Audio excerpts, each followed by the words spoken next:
Bom dia, meus amigos, bom dia, meus irmãos, bom dia. Graças a Deus, o Senhor nos trouxe até aqui. Graças a Deus, o Senhor nos permitiu viver até esse tempo, viver até esse momento, chegar a esse momento tão importante das nossas vidas. Saiba que você que hoje é sim o melhor dia da sua vida, porque este é o dia que o Senhor nos deu. Então, alegre-se, alegre-se na sua bondade, na sua misericórdia, alegre-se, porque Ele tem cuidado de você, Ele tem estado ao teu lado. E toda essa experiência adquirida em tudo, nesse tempo que você já viveu, pode ter certeza, pode observar. Se houver dúvida no seu coração, observe que o Senhor tem cuidado de nós. Que bom que chegamos a essa sexta-feira, que bom que chegamos a mais esse tempo. Já temos aí a Esther já observando, já chegando, né, Esther? Deus te abençoe. Tem aí um dia cheio da graça de Deus. Você, o Wilson, meus amigos queridos aí de Mato Grosso. Mato Grosso do Sul. Estamos aí com vocês em Campo Grande. E o carinho é tão grande que parece que vocês estão aqui do lado, né? Marcos, Deus te abençoe, seu Marcos, Dona Mercedes, outro casal importante na nossa vida ali de Campo Grande. Deus abençoe vocês, um grande abraço, um grande abraço. Orando ao Senhor para passar tudo isso logo e a gente poder estar juntos, né? Aproveitando aí da nossa amizade para um abraço, para um bate-papo. Deus abençoe vocês. Isso, tenhamos aí uma sexta-feira abençoada. E aí vão chegando outros irmãos que participam conosco aqui desse nosso devocional. Grande alegria no dia de hoje, né? Hoje vamos conversar um pouquinho a respeito de um texto que um grande amigo meu, pastor Marcos Novaes, ele publicou um texto e eu achei muito interessante conversarmos um pouco a respeito desse texto. O pastor Marcos Reverendo Novaes, né? Ele assina o texto como Reverendo Novaes, Marcos Novaes. Ele é meu professor no seminário e ele é pastor da Igreja Presbiteriana do Brasil, ali em Osasco. Grande homem de Deus, muito preparado, né? E ele fez um comentário a respeito da maldade. E ele escreveu, o texto dele começa dizendo como você é mau. E nós não gostamos desse confronto, né? Como que eu sou mau? Como que eu sou mau? Se perguntarmos na individualidade, uma pergunta simples, você é bom ou você é mau? Tenho certeza que a grande maioria das pessoas responderão, não, eu sou bom, eu sou uma pessoa boa, eu não tenho maldade não. Mas o que mostra o nosso dia a dia, a nossa vida, a nossa história, é que nós não somos tão bons assim, né? E essa maldade que o texto traz, ela é digna de você, pararmos algum tempo para fazer uma análise, fazer uma pequena reflexão.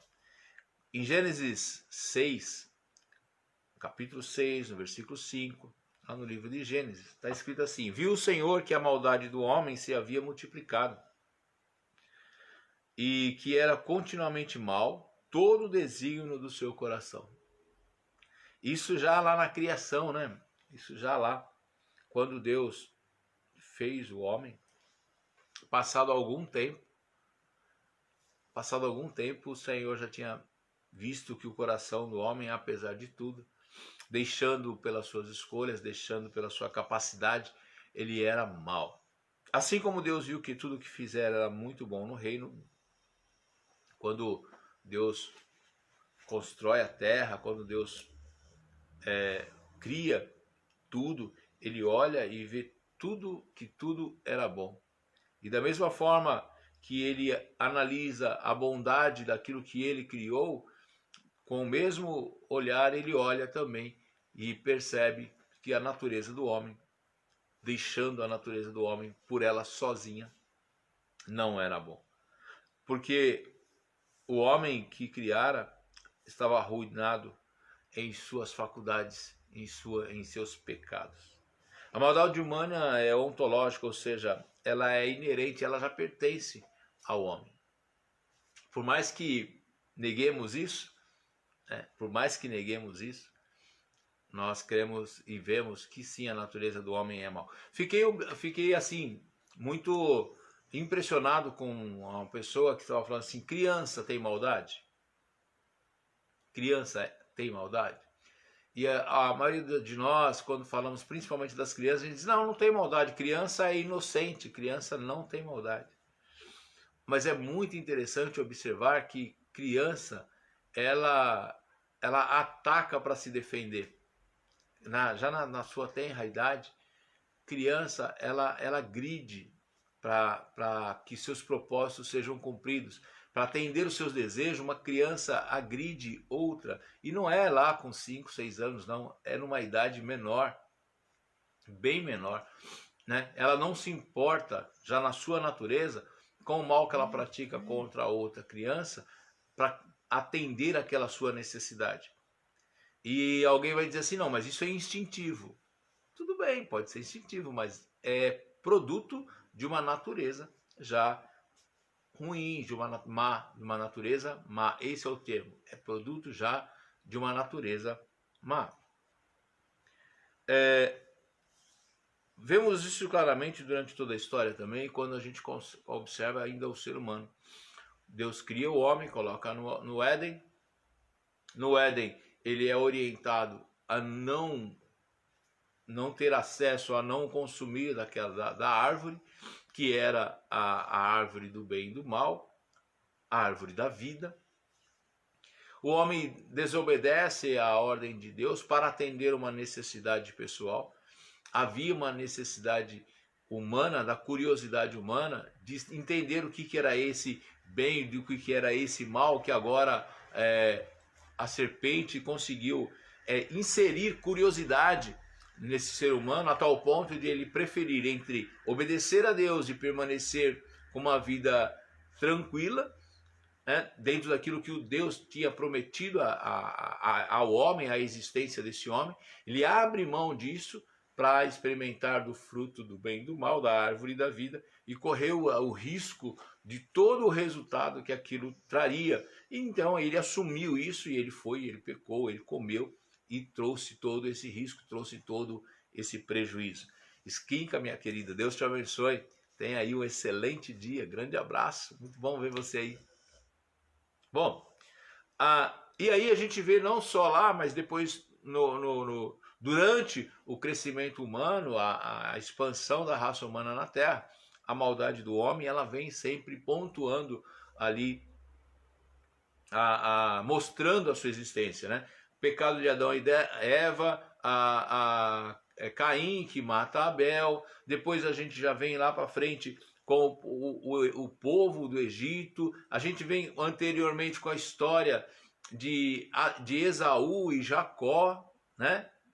Da traição de Esaú e Jacó, tudo por ganância, por querer poder. E a gente vem sobre os irmãos de José praticando a tentativa de homicídio, depois a desistência, mas a venda do seu irmão para outros povos, e que terminou culminando com a ida dele para o Egito. Nós vemos o povo de Israel sendo tirado da sua prisão, do seu tempo de escravo, da sua escravidão, mas durante a caminhada, uma caminhada que era uma caminhada para a liberdade, deveria ser uma coisa muito boa, pelo menos entendendo assim logicamente.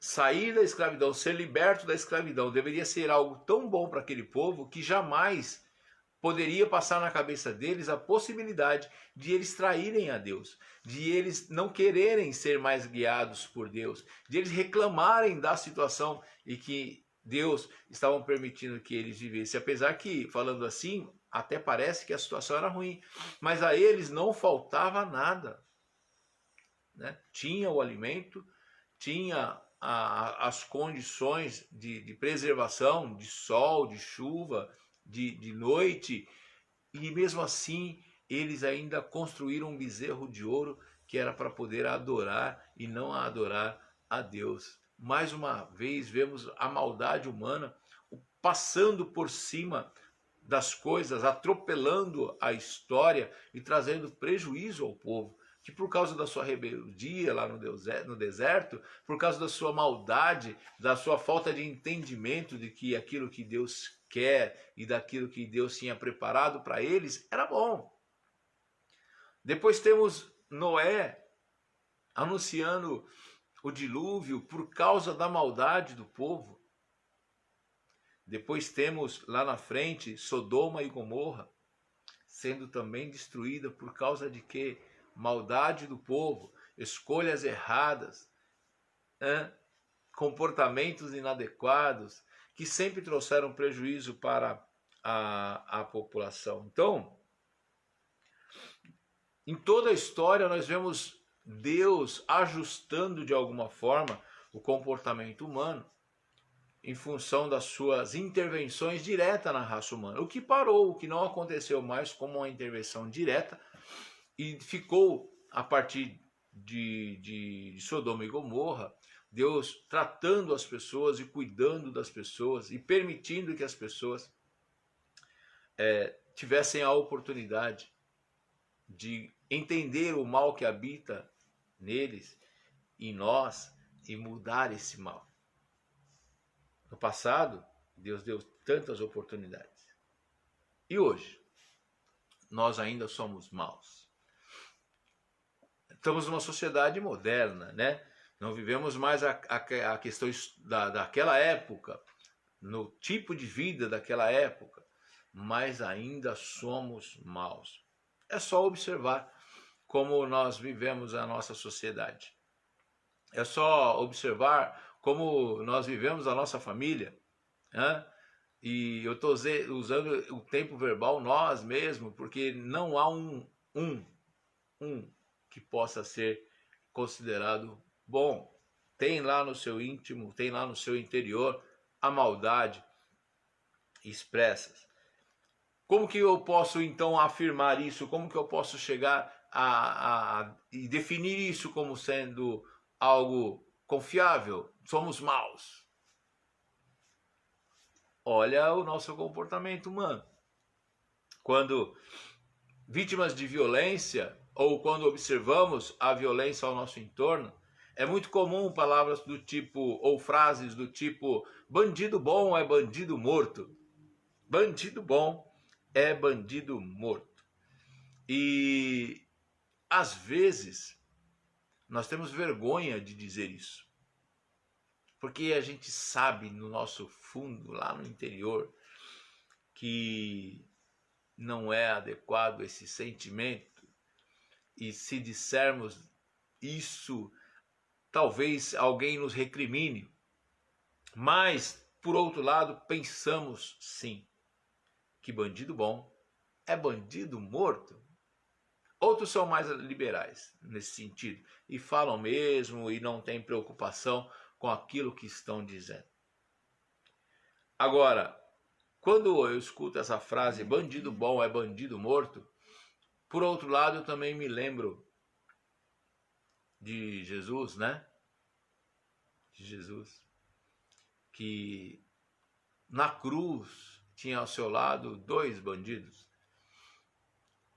E para um dos bandidos que teve a condição de arrependimento, para um dos bandidos que, reconhecendo a sua pecaminosidade, reconhecendo a sua maldade, resolveu conversar com Jesus, mostrando o seu arrependimento daquilo que tinha praticado. Jesus sentenciou a ele de uma outra forma.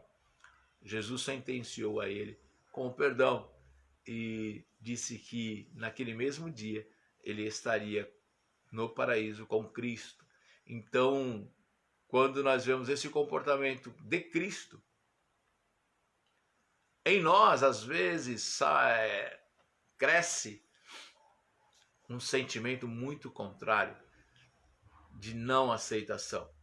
A nossa característica mais comum é a do bandido do outro lado, da acusação e da incriminação. Olha, se você é Cristo mesmo, sai você dessa cruz e tira nós também. Você não é o bom, você não é o cara, né? Se fosse numa linguagem de hoje, você não é o cara, então sai dessa cruz e tira nós daqui também. Mostra muito bem o pensamento humano e a sua maldade, mostra muito bem.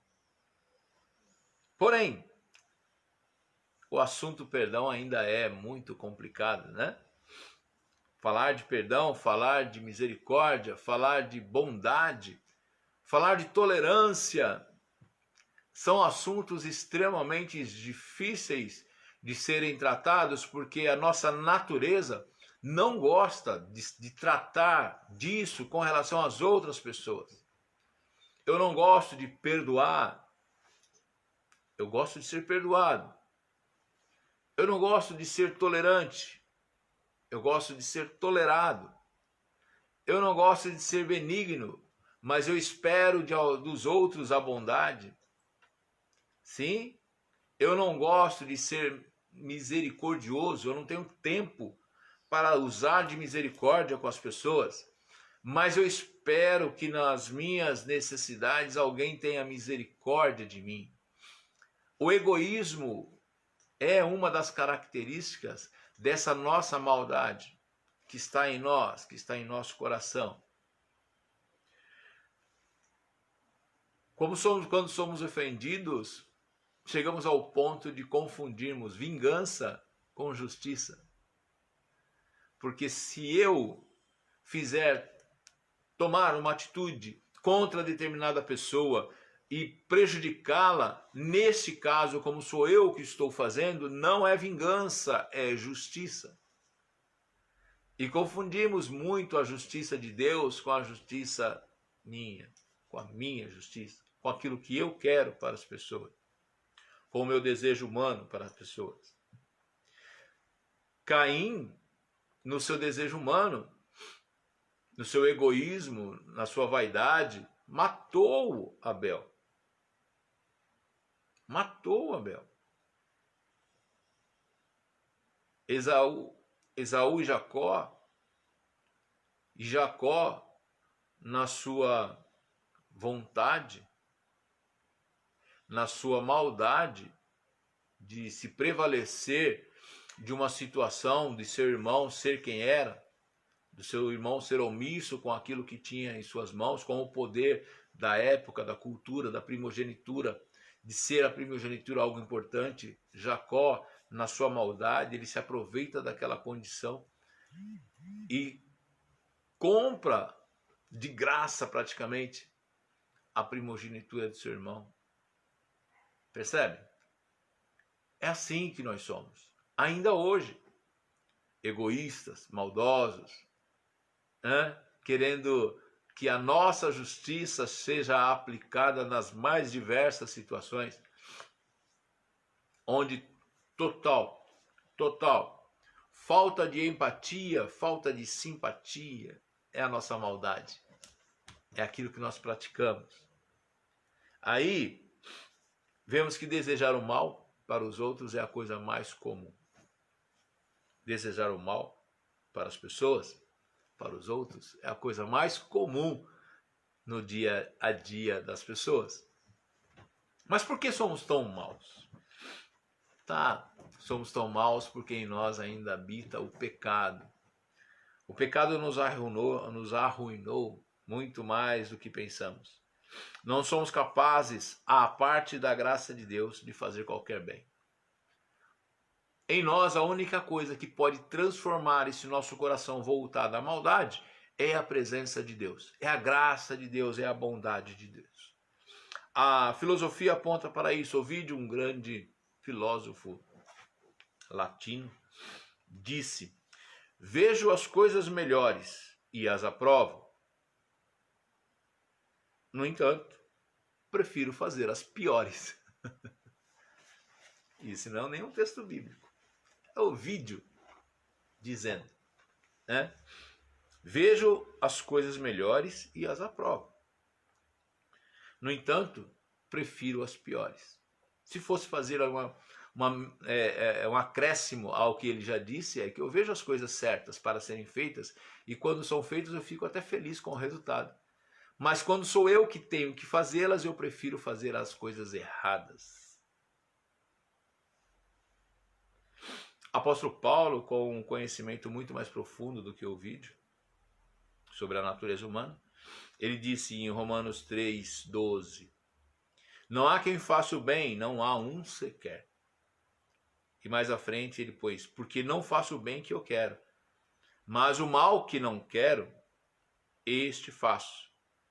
Mas se eu faço o que não quero, já não sou eu quem o faz, e sim o pecado que habita em mim. Romanos capítulo 7, versículos 19 e 20.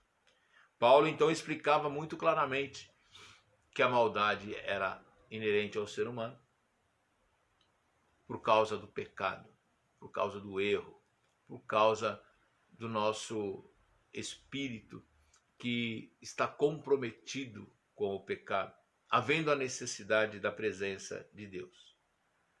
Há semanas atrás dias atrás, coloquei uma frase no Face que eu gostei muito, e ela diz: olha, pensei em revidar, mas olhei para a cruz e vi que Jesus não faria isso. O que nos falta é, muitas vezes, esse olhar para o exemplo do Cristo e trazê-lo para a nossa vida. Porque constantemente ainda fazemos escolhas que, mesmo sabendo que nossas escolhas trará dor para outros, e outros não longe, muitas vezes as escolhas que são feitas traz dor para aqueles que estão ao nosso entorno, ao nosso redor, é a nossa família, esposa, filhos, esposo, amigos. Nossas escolhas trarão dor a eles. E nem sempre temos condição de negar, de não cumprir e não fazer aquilo, pensando naquilo, no resultado que proporcionaremos. Exemplo disso, observe famílias que vivem debaixo de traição. Um marido que trai sua esposa, no momento da traição, ele não está pensando na dor que a sua atitude trará à sua esposa, a atitude que a dor que a sua atitude trará aos seus filhos, a perda de tudo aquilo que já foi construído. Então, a maldade que está em nosso coração nos leva a tomar decisões e a fazer escolhas que deixa até aqueles que nós mais amamos de serem importantes. Haja vista que a escolha foi tomada, a decisão foi tomada e o ato foi praticado. Portanto, chegamos ao final desse texto, chegamos ao final desse nosso comentário de hoje, dizendo o seguinte: que sem a regeneração que só o Espírito Santo de Deus pode operar, não haverá transformação, não haverá mudança, e a maldade continuará existindo na sua vida, na minha vida, trazendo toda essa gama de resultado ruim. Portanto, sem a regeneração que se opera pelo Espírito de Deus, o homem não consegue fazer o bem. Somente a operação de Deus pode mudar o coração pecaminoso. Só Deus pode dar jeito em nosso coração, arrancar esse coração que é de pedra insensível e nos dar um coração igual ao de Jesus, um coração que pratica a vontade de Deus. Que nessa manhã a minha oração inicial, a minha oração é que nós possamos aprender um pouquinho e entender que nós precisamos estar sempre atentos aos nossos pensamentos e às nossas atitudes, e sim trazê-las para o entendimento do Cristo, para que nós possamos eliminar essa maldade que ela vem naturalmente em nós, faz parte desse pacote, porque somos frutos e vivemos, de forma que o pecado habita em nosso coração. O pecado ele veio ele faz parte dessa nossa estrutura. Lembra do texto que eu li anterior? Texto do Ovídio, né? Vejo as coisas melhores e as aprovo, mas, no entanto, prefiro as piores. E isso é uma verdade. É uma verdade bíblica também, quando Paulo fala que o bem que não há quem faça o bem, não há um sequer. Porque não faço o bem que eu quero, mas o mal que não quero, este faço. A única forma de nós eliminarmos isso em nossa vida é nos aproximarmos de Deus, nos aproximarmos de Jesus e pedir a Ele que, pela sua bondade e graça, haja constantemente em nossa vida, transformando esse nosso coraçãozinho, que a regeneração, que só Ele pode promover, faça parte da nossa história. Que você tenha aí um excelente dia, pensando nisso, pensando nessa maldade, que ela pode ser transformada através da presença de Jesus na sua vida, em nossa vida. Vamos orar? Senhor Deus e Pai, nós te agradecemos por esse dia, te agradecemos por esse tempo, te agradecemos porque a sua bondade ela é infinita, a sua misericórdia é sem fim. E se isso não fosse verdade, o Senhor não nos daria nesta manhã uma oportunidade de refletirmos sobre a maldade que há em nosso coração, em nosso pensamento. Que, Senhor, nesta manhã nós possamos, entendendo isso, buscar transformação, nos entregarmos a Ti e permitir que a Tua presença em nossa vida nos regenere, nos transforme e nos faça ter um coração igual ao Teu, um coração disposto a obedecer a Deus, um coração disposto a entender os Seus caminhos e os Seus desígnios, de forma que de maldade passamos a ter então uma vida, um coração, uma mente baseado na Tua bondade. Senhor, dá-nos essa graça nesse dia, dá-nos esse entendimento para que possamos ser mais felizes nessa terra. Obrigado por tudo. Dá-nos um dia de paz, um dia de bênção, um dia de vitória. Dá-nos, ó Pai, um final de semana abençoado. Senhor, guarda-nos de todo mal. Livra-nos, ó Pai, de todo mal. Que a Tua promessa continue sobre as nossas vidas, onde o Senhor nos diz que os Seus anjos estariam ao nosso redor, nos guardando e nos livrando. Então que seja dessa forma e que Seu nome, ao final de tudo, seja glorificado. Obrigado por tudo. Recebe, Senhor, como culto a Ti esse momento de devocional, recebe como louvor a Ti esse momento de reflexão a respeito da Tua palavra. Em nome do Senhor Jesus, eu te agradeço. Amém. Meus amigos, Deus te abençoe. Que vocês tenham uma sexta-feira abençoada, um final de semana tremendo, né? De bom, de graça, um final de semana cheio da presença de Deus, cheio de alegria com a família, né? Com aqueles próximos. Deus abençoe vocês abundantemente e que, permitindo Ele, na próxima sexta-feira, nós estejamos juntos, permitindo Ele, na próxima sexta-feira, estaremos juntos e eu creio que Ele permitirá.